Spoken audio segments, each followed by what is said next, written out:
What's going on YouTube? I'm Z Crames. Welcome to the channel. In this video, I am going to be painting my quarter panel. There's nothing crazy wrong with it. There's like a rock chip or something that's been bothering me. Winter is right around the corner and it's down to bare metal. It's already starting to rust and I can't deal with that. I don't want it to get worse. As you can clearly see, there's never been an accident. It's all original paint. So we're just going to be fixing these imperfections and making sure that the car is perfect and doesn't rust and doing preventative maintenance on it, basically. Remember, guys, there is a big stigma to paint work. Everyone's like, oh, there's been paint work. Oh, it must be a piece of crap, blah, blah, blah. This car has never been touched. It's never had any paint work on it, and I'm going to do paint work, which a lot of people are against. There's nothing wrong with paint work as long as you blend it properly and the color matches, and as long as it wasn't in a serious accident, which obviously mine hasn't been. I don't see any issue with it. It doesn't need to be original.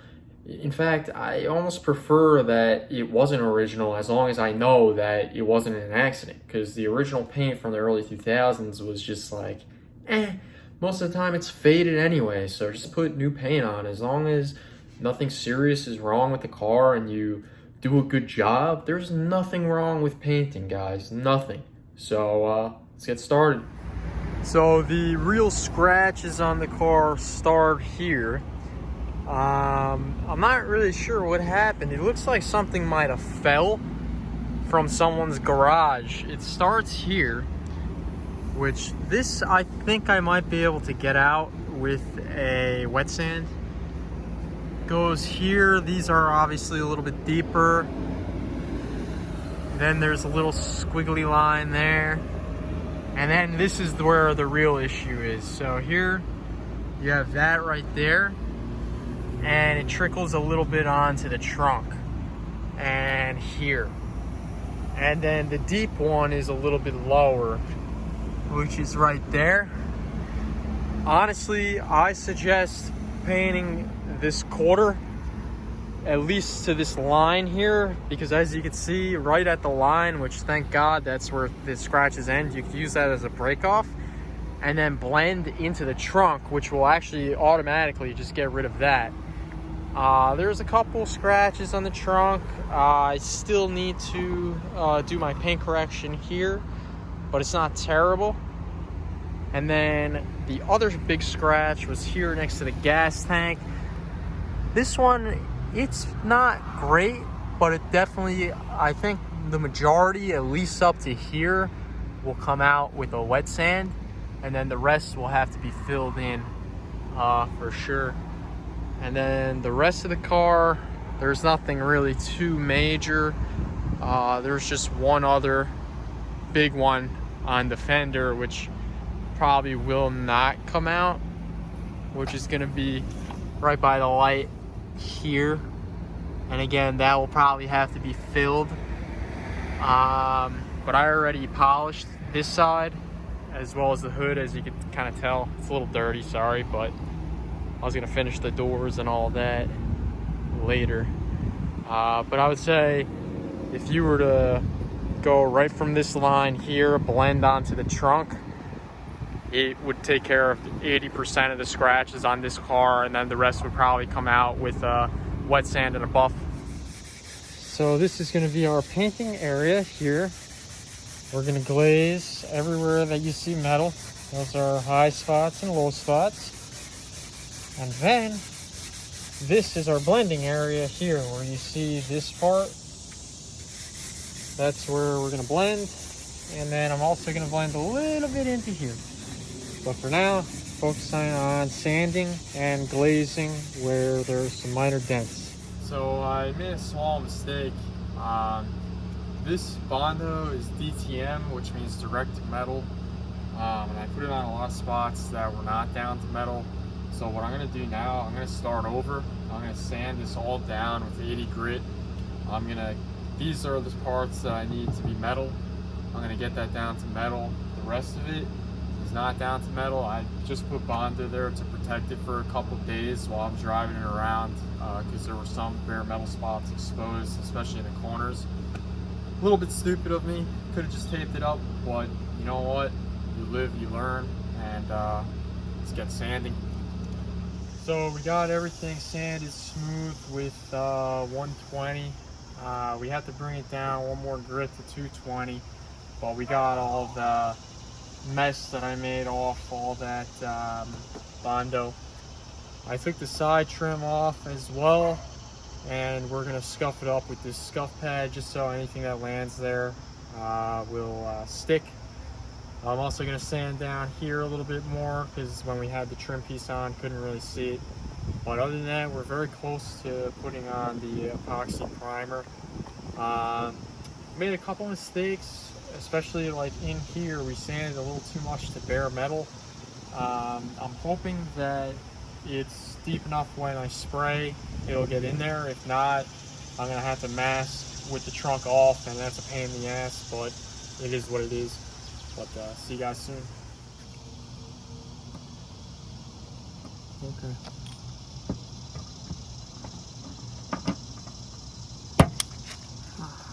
Come on. So we got our Bondo here. Shouldn't really use cardboard, but unfortunately that's all I have. What you want to do is just glob it on, and you got to be quick with this stuff because they're really hard and quick. So, you know, and it's not easy to do. It's a little goopy, but I don't want to get it anywhere. So you take it and you start by going up. Do it nice. Press it in. You want to press it in like that. Then what you want to do is go sideways with it. Oh, I'll have to wipe that all off before it dries, because then it's gonna be a real pain.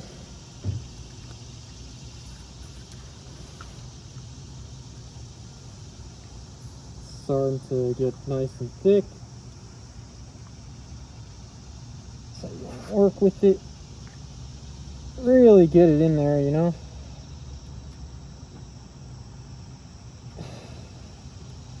Alright, now it's getting hard, so I want to feather out the edge.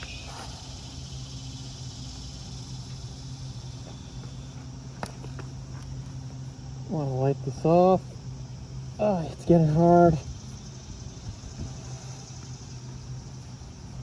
Feather out the edge. It's kind of too late because it's hard now, but that was a good first coat of Bondo.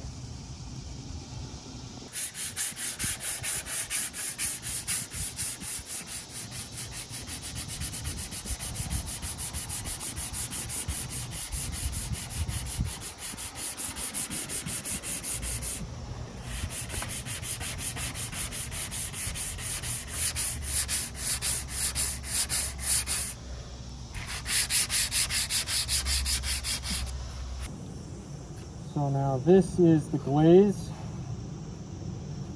and this stuff is ultra smooth, nice and easy. This stuff is great. It's gonna fill pinholes, stuff like that.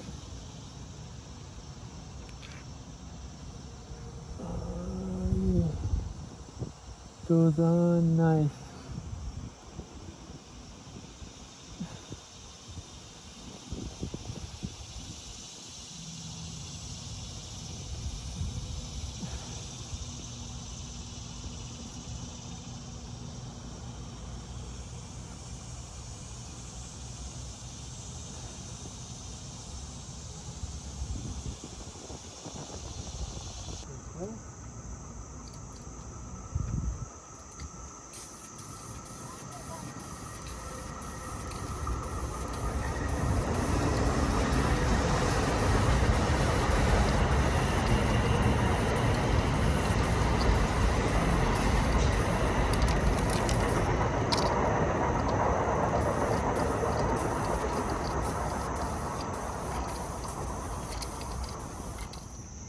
So here it is, after primer.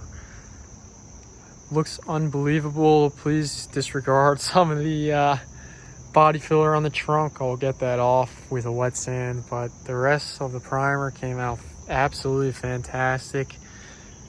Just perfect. These were my tape lines here, which they're not the best, but they're not the worst either. And keep in mind, this is primer. This has to be sanded down, and then it has to be primed again in etching primer. So that's it. All right, so I gave up. Painting is very difficult, and I am at Benji's Auto Body in Queens, and we are going to be finishing this up today. I found Benji on Instagram. He has almost 10,000 followers, and his color match is almost unbeatable compared to what I've seen for the price point. So I'll update you guys throughout the process, and we'll get started.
So that's going to be it for today's video. You're supposed to wait 1 to 2 weeks before you wet sand. I mean, a lot of shops, they have an oven. So what they do is they're able to wet sand 24 hours later. Obviously, this shop did not, and I actually ended up driving the car home a few hours later when it was dry. And then I inspected it when I got home, and it's unbelievable. But I'm gonna wet sand it on my own. I'm actually going to wait until after the winter. Right now, it just hit fall. So the reason I want to do that is I want extra clear coat on my car for the winter, and then I'm going to denib everything in the spring, and it's going to look unbelievable. I'm also going to do an entire paint correction in the spring as well. Right now, the car is in the garage, and I'm actually not going to drive it for a week. I really want the clear coat to settle. I don't want any issues, so I'm waiting a full week before I go out and drive the car. If you liked the video, please like, comment, and subscribe. I would really appreciate that. And let me know if you think they did a good job. I saw it in the sun. The blend is unbelievable. I'm gonna throw a teaser pic up that I took. Unfortunately, I didn't film. It was late when we finished, so. But let me know what you thought. And again, if you really like their work, which I did, especially for the price, you should hit up Benji's Auto Body. He's located in Queens. Great guy, and his painter Ron is fantastic. He really did a great job on this one. It took over a month for me to sand the car, put the epoxy primer on, and then to go to the shop. That was only one day. That was yesterday. I was there from 8 a.m. until 3 p.m. That's how long it took to do the shop part. If you have the right tools and the right equipment, you can do things a lot faster. And a side note is Ron the painter actually said that I did an unbelievable job with the epoxy primer, which is why they kept it on there. So I was very happy about that. My hard work paid off. My mistakes, I fixed them, which you guys saw. So sometimes that's what you have to do. You just have to go into a project and learn. There's nothing wrong with that. But anyway, until the next video, peace.